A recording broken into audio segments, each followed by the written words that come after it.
আসসালামু আলাইকুম রহমতুল্লাহি ওয়া বারাকাতুহু।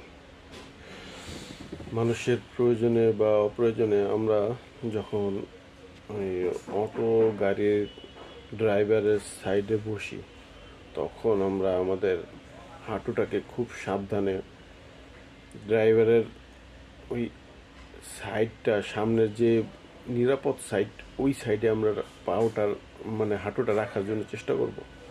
কারণ দেখা যায় যে আপনি বা আমি যখন এই যে পাওটা সরায় বসি, তখন সাইডে থেকে যদি যে কোনো গাড়ি আসে, তাহলে আপনার আমার হাঁটু বা পাও ভেঙে যাওয়ার মতো উপক্রম হয়ে যেতে পারে। অতএব যারা আমরা বসার জন্য চেষ্টা করি যে ড্রাইভারের সাইডে বসবো, বা ড্রাইভারদেরকে আমি বলছি যে আপনারা এমন কোনো সিস্টেম করে দেন যাতে যাত্রীর নিরাপত্তা নিশ্চিত হয়।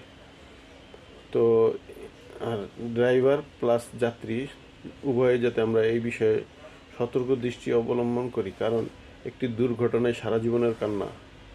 আর এই একটি দুর্ঘটনার কারণে মানুষের জীবনকে তছনছ করে দেয় একটি দুর্ঘটনায়। অতএব আমরা সচেতন থাকার জন্য চেষ্টা করবো, ইনশাআল্লাহ। আল্লাহ তাআলা তৌফিক দান করেন, আমিন।